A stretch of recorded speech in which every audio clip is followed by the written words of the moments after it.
మీనా నగలు తీసుకొచ్చి ప్రభావతి మనోజ్ చేసిన మోసాన్ని బయటపెట్టిన సుశీలమ్మ. షాక్ లో రోహిణి. ఇందుకు ఏం జరిగింది? సుశీలమ్మ మీనా నగలు తీసుకురావడమేంటి? మనోజ్ అమ్మినటువంటి నగలు సుశీలమ్మ దగ్గరికి ఎలా వచ్చాయి? మరి సుశీలమ్మ తీసుకొచ్చిన నగలు చూసి సత్యం, బాలు ఏమన్నారు? మరి మనోజ్, ప్రభావతి కలిసి చేసిన మోసం గురించి ఇంట్లో ఏం డిస్కషన్ నడిచింది?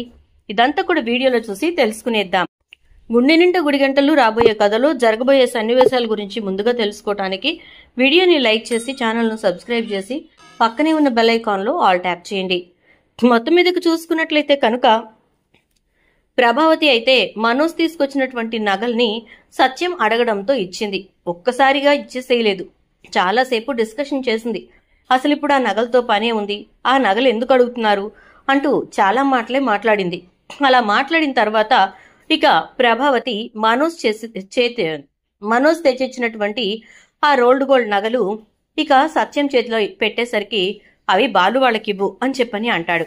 బాలు వాళ్ళు ఆ నగలు తీసుకున్న తర్వాత నాన్న బయలుదేరుతామంటే సరే జాగ్రత్త అని చెప్పని అంటే అసలు వాళ్ళు ఎక్కడికి వెళ్తున్నారు, ఆ నగలు ఏం చేద్దాం అనుకుంటున్నారు అని చెప్పని అంటూ ఉంటుంది.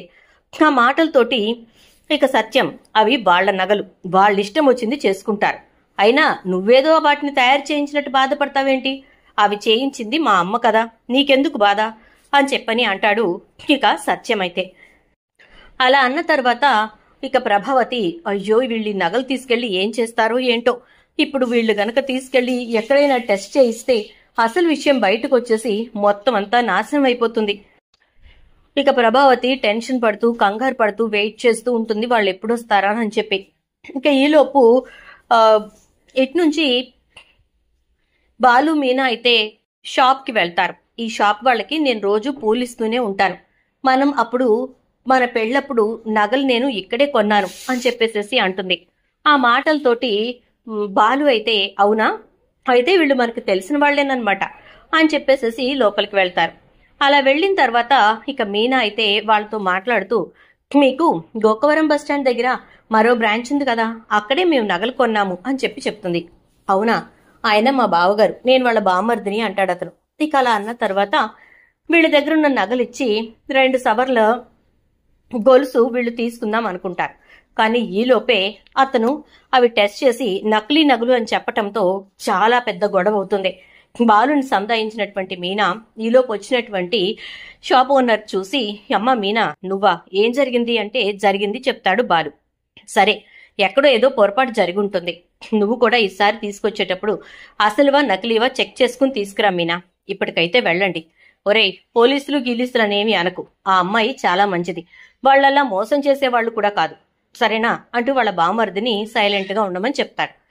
దాంతో ఇక మీనా బాలు వెళ్తూ ఉంటారు. అమ్మమ్మ గారు వెళ్లే వరకు మీరు ఏమాత్రం కూడా మీరేమీ మాట్లాడకుండా ఉంటానని చెప్పి నాకు మాట ఇవ్వండి అని మీనా అంటుంది. దాంతో బాలు సరే అయితే నాకొస్తున్న కోపాన్ని ఈ 2 రోజులు అణుచుకుంటానులే అని చెప్పని అంటాడు. ఇక అలా అన్న తర్వాత మీనా అయితే ఇంటికి బయలుదేరదాం వెళదాం అని చెప్పనంటే నాకు ఈ మనోజ్ గారితో కాస్త పనుంది, అది చూసుకుని వస్తాను అంటే అసలు ఇప్పుడు మీరేమీ మాట్లాడొద్దని చెప్పాను కదా, పదండి అని చెప్పి మీనా ఇంటికి తీసుకెళ్లిపోతుంది. ఇక ఇంటికి వెళ్ళిన తర్వాత బాలు చాలా కోపంగా ఉంటాడు. అక్కడంతా కూడా డెకరేషన్ నడుస్తూ ఉంటుంది. బాలు కూడా బెలూన్స్ ఊదుతాడు, ఆ బెలూన్స్ పగిలిపోతూ ఉంటాయి. ఏంట్రా బెలూన్స్ లో గాలి ఊతున్నావా కోపాన్ని ఊతున్నావా, అవలా పగిలిపోతున్నాయి అంటుంది ప్రభావతి. నువ్వు మాట్లాడకు, అర్థమైందా, నువ్వు మాట్లాడితే నాకు బీపీ తన్నుకొస్తుంది ఇప్పుడు అని చెప్పని అంటాడు. కొంపదీసి వీళ్ళు గాని నగలు టెస్ట్ చేయించారా ఏంటి అని చెప్పి కంగారు పడిపోతూ ఉంటుంది ఇక ప్రభావతి. అయితే ఇక ప్రభావతి అలా అనుకుంటూ వీళ్ళు గనక టెస్ట్ చేయిస్తే ఇక నా పని అంతే అని చెప్పి కంగారు పడిపోతూ ఉంటుంది. అలా కంగారు పడుతున్నటువంటి ప్రభావతికి ఒక ఆలోచన వస్తుంది. అరే మనోజు ఒక్కసారి వాళ్ళకి ఫోన్ చేసి నగల గురించి మళ్ళీ ఒక్క మాట అడిగి చూడరా అని చెప్పని అంటుంది. అమ్మ వాళ్ళు కరిగించేశామని చెప్పారు, ఇంకా లైట్ తీసుకో అంటే ఎంత ఈజీగా చెప్తున్నావురా, లైట్ తీసుకోమని చెప్పి అని అంటూ ఉంటే ఇక బాలు మళ్ళీ ఇంకొక బెలూన్ పగలకొడతాడు. ప్రభావతికి విషయం అర్థమైపోతుంది. బాలుగాడికి అసలు విషయం తెలిసిపోయిందిరా, అయినా కూడా వాడు సైలెంట్ గా ఉంటున్నాడు, ఏం బ్రహ్మాండం బద్దలవుతుందో ఏం జరుగుతుందో ఏంటోనని నాకు టెన్షన్ గా ఉందిరా అని చెప్పని అంటూ ఉంటే ఏం కాదులేమ్మా, వాడేమి టెస్ట్ చేయించుండడు, ఏం లేదు. వాడింకెందుకో కోపంగా ఉండుంటాడు వాళ్ళ బావమరిది మీదో మీనా మీదో అని చెప్పినంటూ, నాకు నిద్ర వస్తుందమ్మా, చాలా విసుగ్గా ఉంది, పడుకుంటాను వెళ్ళి అంటే, ఏం ఓడబొడిచావనరా నీకు నిద్ర రావడానికి, ఏం చేశావని చెప్పి నీకు నిద్ర వస్తోంది? అసలు ఇప్పుడు ఆ డబ్బులు తీసుకొచ్చినా నగలు వెనక్కి వచ్చే పరిస్థితి లేదు. వీళ్ళు గనక ఈ నగల్ని బంగారపు కొట్టుకు తీసుకెళ్ళుంటే, వీళ్ళకి నిజం తెలుసుంటే ఎప్పుడు ఏం జరుగుతుందోనని నేను టెన్షన్ పడుతుంటే, నువ్వేంట్రా అంత సింపుల్గా తీసుకుంటావు అని చెప్పని అంటుంది. ఏం చేయగలని చెప్పు? ఇప్పుడు చేయగలిగింది కూడా ఏమి లేదు. అయితే నిజం ఒప్పుకోవడం, నువ్వే నాకు నగలు ఇచ్చావని చెప్పేసేసి, లేదంటే బయట పడలేదనుకో ప్రశాంతంగా ఊరుకోవటం. నాకు ఒక ఆలోచన వచ్చింది అంటాడు. ఏంటి అనగానే, మీనానే నీకు దొంగ నగలు ఇచ్చిందని చెప్పమ్మా అని చెప్పని అంటే, చెప్పు తీసుకు కొడుతుంది అప్పుడు. ఎవరు? బాలుగాడు మీ నాన్న కాదు, మీనానే కొడుతుంది అప్పుడు అని చెప్పని అంటే, అవును కొట్టినా కొడుతుందిలే, ఎందుకు వచ్చింది అని చెప్పనంటూ మనోజ్ నాకు నిద్ర వస్తుందని వెళ్ళిపోయి గదిలో పడుకుంటాడు. ఇక సాయంత్రానికి ఇల్లంతా డెకరేషన్ అయిపోతుంది. సుశీలమ్మ ఇంటికి రానే వస్తుంది. సుశీలమ్మని చూసి ఇంట్లో అందరూ కూడా చాలా సంతోషపడతారు. తీసుకొస్తున్నంతసేపు కూడా బాలు ముఖం ఏదోలా ఉంటుంది. సుశీలమ్మకు చేయించాలి అని చెప్పి బాలు అనుకోవటం, తీరా అది కొనలేకపోవటం, పైపెచ్చు నగలన్నీ దొంగ బంగారం అని చెప్పి అక్కడ అవమానం జరగటం, ఇదంతా కూడా బాలు జీర్ణించుకోలేకపోతూ ఉంటాడు. మీనా అయితే, ఏమండి మీరు సైలెంట్గా ఉండండి, అమ్మమ్మ గారికి అనుమానం వచ్చిందంటే బాధపడతారు అని చెప్పనంటే, సరే అయితే అని చెప్పి ఇక నవ్వుతూనే మాట్లాడతాడు. సుశీలమ్మని నవ్వుతూనే ఇంటికి తీసుకొస్తాడు. అంతా చాలా చక్కగా జరుగుతుంది. అయిపోయిన తర్వాత సుశీలమ్మ బర్త్డే పార్టీ చేస్తారు. సుశీలమ్మ చాలా సంతోషంగా, నా మనవళ్ళు మనవరాళ్లతోటి నేను 75వ పుట్టినరోజు జరుపుకుంటున్నాను, నాకు పెళ్ళయి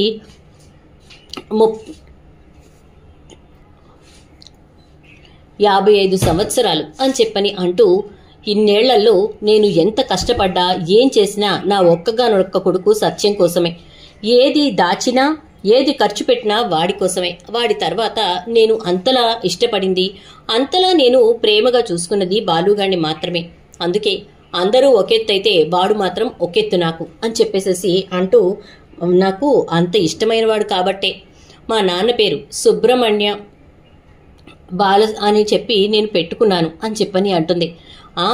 బాలసుబ్రహ్మణ్యం అని చెప్పి పెట్టుకున్నావులేమ్మా, కానీ బాలు బాలు అనే పిలుస్తావుగా అని చెప్పని అంటే, అవును బాలసుబ్రహ్మణ్యం అని పెట్టుకున్నా కూడా నాకు బాలు అని పిలవడమే ఇష్టం వాడిని అని చెప్పని అంటుంది. ఇక అత్తయ్య గారు మీకు ఇష్టమైన వంటలన్నీ చేయించి పెట్టాను అని చెప్పని అంటుంది. చేయించి పెట్టావా, నువ్వు చేసావా అంటే, చేయించి పెట్టాను అనగానే, ఏది హారతి పెళ్ళం తయారు చేసిందంతా మీనా అయితే, నీ ఇద్దరు కోడల్ని తీసుకొచ్చి నుంచోపెట్టి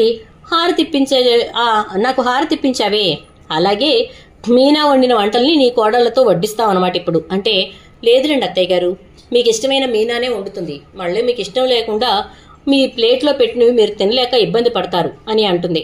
సరేనని చెప్పి అందరూ కూర్చుని భోజనం చేస్తారు. వంటలన్నీ చాలా చక్కగా ఉన్నాయి మీనా అని అంటే, ఎందుకుండవు, మీనా ఏం చేసినా బాగుంటుంది నానమ్మ, కానీ కొంతమంది చేసే పనులుంటాయే అవి నిజంగా ఎప్పటికీ మారవు సరికదా, వాళ్ళ బుద్ధిని ఎప్పటికీ మార్చలేవన్నట్టుగానే ఉంటాయి అని అంటాడు. ఏం జరిగిందిరా, దేని గురించి మాట్లాడుతున్నావు అని చెప్పేసేసి ఇక సుశీలమ్మ అనేసరికి, ఏం లేదులే షీలా డార్లింగ్, వదిలేసాయి నువ్వు కాని అని చెప్పి, నాన్న కేక్ కటింగ్ అంతా అయిపోయిందా, నేను కిరాయికి వెళ్తాను అంటే, అదేంట్రా బడవా, నేను వచ్చాను, నా గురించి ఆలోచించడం మానేసి నువ్వేంటి కేక్ కటింగ్ అది ఇది అని చెప్పని వెళ్తున్నావు అని అంటుంది సుశీలమ్మ. చూడు షీలా డార్లింగ్, నీ పుట్టినరోజు చేసేసాం, భోజనం అయిపోయింది, కేక్ కటింగ్ కూడా అయిపోయింది, ఇంకా నేను ఉండి ఏం చేయాలి చెప్పు అనగానే, నాతో కాసేపు కబుర్లు చెప్పాలరా, నాతో కాసేపు మాట్లాడాలి, అందులోనూ నువ్వు చేయవలసిన పని కూడా ఒకటి ఉంది అని చెప్పని అంటే, నేను చేయాల్సిన పనా, ఏముంది షీలా డార్లింగ్ అని అంటాడు. ఏముందో చెప్తాను, ఒక్క నిమిషం ఆగు అనేసి ఇక గబగబా సుశీలమ్మ తన బ్యాగ్ తీస్తుంది. ఆ బ్యాగ్ తీసి, ఒరే సత్యం, అందులో ఒక కవర్ ఉంది తీరా అని చెప్పని అంటే, సత్యం ఆ కవర్ తీస్తాడు. ఆ కవర్లో 2 బాక్సులు ఉన్నాయి, వాటిని తీసి బాలుగడి చేతికివ్వు అని చెప్పని అనగానే, ఇక వెంటనే సత్యం ఆ కవర్ తీసి బాలు చేతికి ఇస్తాడు. ఇచ్చేసరికి బాలు, అందులో ఉన్న 2 బాక్సులు బయటకు తీ అంటే బయటకు తీస్తాడు. అవి 2 జ్యువెలరీ బాక్సులు. ఏంటత్తయ్య గారు, బంగారం చేయించుకొచ్చారా అని చెప్పని అంటే, నువ్వు మాట్లాడకు ప్రభావతి, మాట్లాడకుండా ఉండడమే నీకు మంచిది. ఇప్పుడు నువ్వు నోరు తెరిచావనుకో బాలుగాడికి బీపీ వస్తుంది, అర్థమైందా అంటే, ఏంటివిడా ఇలా మాట్లాడుతుంది అనుకుంటూ ఉండగానే ఆ బాక్సులు 2 ఓపెన్ చేస్తాడు బాలు. వాటిట్లో ఏ బంగారం అయితే మనోజ్ తీసుకువెళ్లి అమ్మేశాడో ఆ బంగారం ఉంటుంది. చూసి ఒక్కసారిగా షాక్ అవుతాడు. మీనా, ఇవి నీ నగల్లా ఉన్నాయి చూడు అని చెప్పని అంటే ఒక్కసారిగా ప్రభావతి షాక్ అయిపోతుంది. అవునండి, ఇవి నా నగలే అని చెప్పి మీనా అనడంతో, అవి నీ నగలే, నీ మెడలో ఇప్పుడు బాలుగాడు వేస్తాడు అని చెప్పని అనగానే, అదేంటత్తయ్యా, బాలు ఎలా వేస్తాడు, వాడంతటి వాడు కొంటే తప్ప నేను వేసుకోను అని చెప్పి ఈవిడగారు శపథం చేసింది కదా అని చెప్పని అంటే, ఇప్పుడు వాడంతటి వాడు కొన్నవే ఇవి అని చెప్పని అంటుంది. ఎలా కొన్నట్టు, ఆయన ఆ నగలు మీనా నాకిచ్చినవి కదా అంటుంది. కదా, ఏరా సత్యం, మీనా తీసిచ్చిన నగలు ఇంట్లో ఉండాల్సినవి బంగారపు కొట్టుకి ఎలా వెళ్ళాయి, అక్కడి నుంచి నా దగ్గరికి ఎలా వచ్చాయి అనగానే, అదేంటి ప్రభా, ఉదయం తీసుకొచ్చి ఏవో బంగారపు నగలని చెప్పి ఇచ్చావు కదా అంటే, అవి ఇవిగో నాన్న, ఇవే. మీనా నా దగ్గర మాట తీసుకోవటం వల్ల నేను సైలెంట్గా ఉండిపోయాను, ఇదిగోండి ఇవే ఆ నగలు అని అంటే, ఇదేంటమ్మా 2 నగలున్నాయేంటి అని అంటే, ఇందులో ఏది ఒరిజినలో ఏది డూప్లికేటో చెప్పరా సత్యం అనగానే, 2 ఒకేలా ఉన్నాయి కదమ్మా అని అంటాడు. అది 2 ఒకేలా ఉండేలా నీ భార్య నీ పెద్ద కొడుకు కలిసి ప్లాన్ చేసి కోటింగ్ నగలు తీసుకొచ్చి బాలు వాళ్ళ చేతిలో పెట్టారు. ఎందుకంటే అసలు నగలు తాకట్టు పెట్టుకోవడానికి మనోజ్ గారు తీసుకుని తీరా అక్కడికి వెళ్లిన తర్వాత వాడు అనుకున్న డబ్బు రావట్లేదని అమ్మేశాడు. ఆ విషయం ప్రభావతికి తెలుసు. అందుకే డూప్లికేట్ నగలు తీసుకొచ్చి బాలు వాళ్ళ చేతుల్లో పెట్టింది. వీళ్లేమో అవి అమ్మడానికి వెళ్లి పరాభవం పాలయ్యి వచ్చారు అని అనగానే, అమ్మడానికి కాదు, తాకట్టు పెట్టడానికి షీలా డార్లింగ్ అంటే, మీరు నా కోసం నగలు కొనడానికే కదరా నువ్వు తాకట్టు పెట్టాలనుకుంది. ఈ 75వ పుట్టినరోజుకి నీకు నేను ఒక బంగారపు ఉంగరం బహుమతిగా ఇవ్వాలి అనుకున్నాను. అందుకోసమని ఇక్కడ షాపు వాళ్ళు, నాకు తెలిసిన వాళ్ళు ఉంటే వాళ్లకు ఫోన్ చేసి ఆల్రెడీ నీ కొలతలవి చెప్పి ఆ ప్రకారంగా ఉంగరం కావాలని చెప్పాను. సరేనని చెప్పి ఇక ఉంగరం తీసుకోవడానికి వెళ్ళినప్పుడు అక్కడ వాళ్ళకి నీ ఫోటో చూపించి, వీడే నా మనవడు, నా మనవడి కోసమే నేను ఇదంతా ఈ ఉంగరం కొంటున్నాను అని అంటే, వీళ్ళు పెద్ద ఫ్రాడ్ కదమ్మా అని చెప్పని అన్నారు. ఏంటి ఫ్రాడ్ అంటావు, ఏం జరిగింది అంటే, పొద్దున జరిగిన విషయం మొత్తం వాళ్ళు చెప్పారు. సరే అయితే అని చెప్పి వాళ్ళు అసలు ఈ నగలు, ఇలాంటి నగలు ఎవరైనా అమ్మారేమో, ఎక్కడైనా తాకట్లో పెట్టారేమో, ఒకసారి మీ గ్రూప్లో పెట్టి కనుక్కోగలరా అని వాళ్ళని అడిగితే, వాళ్ళు నాకు ఎవరి దగ్గరైతే ఈ నగలు తీసుకెళ్లి మనోజ్ గాడు అమ్మాడో వాళ్ళ అడ్రస్ ఇచ్చారు. అక్కడికి వెళ్ళాను, అతన్ని కలిశాను. వాడు ఎలాగూ డబ్బులు తీసుకురాలేడు అని చెప్పే వాడి కోసం ఇవి ఆపటం ఎందుకు అని కరిగించేశానని చెప్పానమ్మా. కానీ అవి కరిగించలేదు, ఇవిగో ఇక్కడే ఉన్నాయి. వీటిని నేను ఈరోజు పంపిద్దాం కరిగించటానికి అనుకున్నాను. నిజంగా వాడు డబ్బు తెచ్చుంటే ఇచ్చుండేవాణ్ణి. వాడు డబ్బు చేతిలో లేకుండానే ఆ నగలు కావాలి అని నన్ను టైంపాస్ చేద్దాం అనుకున్నాడు అని నేను వాడికి అలా అబద్ధం చెప్పాను అంటాడు. దాంతో సుశీలమ్మ డబ్బు కట్టి ఆ నగలు మొత్తాన్ని కూడా తీసుకుంది. ఇదంతా చెప్పేసరికి ఒక్కసారిగా అందరూ షాక్ అవుతారు. ఇదిగోరా నీకు కొన్న ఉంగరం తాలూకు బాక్స్, మీనా ఇది తీసి బాలు వేలికి తొడుగు అని అంటుంది. వెంటనే మీనా బాలు వేలికి ఆ ఉంగరం తొడుగుతుంది. ఇక ఇవన్నీ కూడా నీ నగలు. ఇప్పుడు బాలు డబ్బులతోటే ఈ నగల్ని నేను విడిపించాను. మొత్తం నగలన్నీ కూడా కొత్తగా కొన్నట్టే లెక్క, బాలుగాడే కొన్నట్టు లెక్క. కాబట్టి నువ్వు వాటిని వేసుకో అని అంటుంది. అత్తయ్య గారు, బాలు ఎలా కొన్నట్టు, మీరు కొన్నట్టు కదా, అప్పుడు ఇవన్నీ కూడా అందరికీ హక్కుంటాయి అని అంటుంది. నేను కొన్నానా, నువ్విచ్చావా డబ్బులు, నీ మొగుడిచ్చాడా డబ్బులు? ఏవి చేసినా అవి ఈ బాలసుబ్రహ్మణ్యానికే. అందుకే ఈ డబ్బులు వాడికి సంబంధించినవే. వాడి కోసమని నేను చిన్నప్పటి నుంచి పోస్టాఫీసులో దాచిపెట్టిన డబ్బు 4,50,000 అయ్యింది. ఆ 50,000 పెట్టి నేను వాడికి ఫిక్స్డ్ చేసేసి ఈ 4 లక్షలు తీసుకొచ్చి వాడి బంగారం మొత్తాన్ని విడిపించాను అని అంటే, మరి ఉంగరం కొన్నానన్నారు అని అంటే, ఆ ఉంగరం తాలూకు బంగారం నాది. నేను పాత బంగారాన్ని ఇచ్చి ఉంగరం తీసుకున్నాను. చాలా ప్రతిదీ నీకు లెక్క చెప్పాల్సిన అవసరం నాకు లేదు ప్రభావతి. ముందు నువ్వు లెక్క చెప్పు. ఇంట్లో ఉండాల్సిన బంగారం కొట్టుకెందుకు వెళ్ళింది, మనోజ్ గారు దాన్ని అమ్మే ప్రయత్నం ఎందుకు చేశాడు అని అనగానే ఇక అప్పుడు ప్రభావతి, అవును అటు తిరిగి ఇటు తిరిగి నా దగ్గరికే వచ్చి ఆగుద్దని చెప్పి తెలిసి కూడా నేను అనవసరంగా మాట్లాడతాను అనుకుంటూ, అది అత్తయ్య గారు నేను తర్వాత చెప్తానులేండి అంటూ ఉంటే, ఇప్పుడు చెప్పు ప్రభా అంటాడు సత్యం.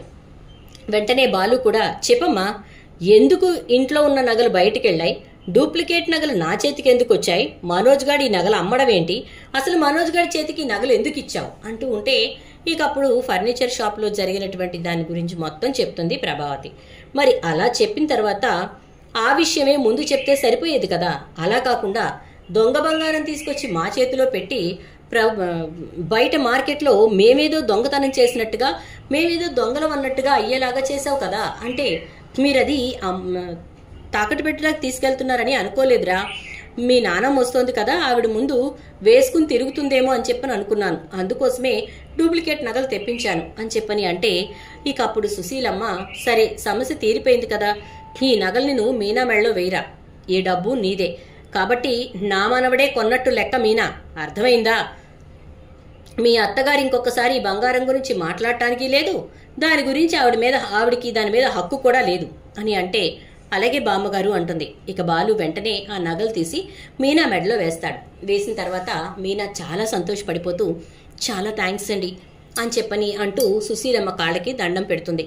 ఇక అప్పుడు శృతి అంటుంది, అసలు ఉదయం మనోజ్ అంతలా టెన్షన్ పడుతూ ఉంటే ఏంటో అనుకున్నాను, అన్నిసార్లు వాళ్ళు ఇప్పుడు నగలు ఎందుకు అడిగారు, వాళ్ళకి ఇప్పుడు నగలతో ఏంటి పని అంటుంటే ఏమో అనుకున్నాను, పోన్లే రోహిణి, మొత్తానికి మీ ఆయన ఇంట్లోనే దొంగతనాలు చేయటం మొదలుపెట్టాడు, చాలా గ్రేట్ హస్బెండ్ అనగానే, ఏంటి మనోజ్ ఇదంతా, అసలు నువ్వేం చేస్తున్నావో నీకేమైనా అర్థమవుతుందా, అసలు నువ్వు ఇంట్లో ఉన్న మీనా నగలు తీసుకెళ్ళడం ఏంటి, మీనా నగల మీద నీకే హక్కు ఉందని చెప్పి, అయినా అత్తయ్య మీరు కూడా అలా ఎలా ఇచ్చేస్తారు, ఇచ్చిన వాళ్ళు కనీసం ఇంట్లో వాళ్ళకి చెప్పాలి కదా, చెప్పడం మానేసి మీ కొడుకుని ఇంకా ఇంకా సమర్థించుకుంటూ వస్తే తప్పుల మీద తప్పులు చేస్తూనే ఉంటాడు, షాప్లో 4 లక్షల రూపాయల మోసపోయాను అనే విషయాన్ని బయటకు చెప్పడానికి కూడా సిగ్గుపడే ఈ మనిషి రేపటి రోజున షాప్ అంతా ఎవరికైనా దారాదత్తం చేసేసినా సరే మనం ఏమీ చేయలేం, అయినా మనోజ్కి వ్యాపారం చేయటం రాదు అనే విషయం క్లియర్గా అర్థమైపోయింది అనగానే,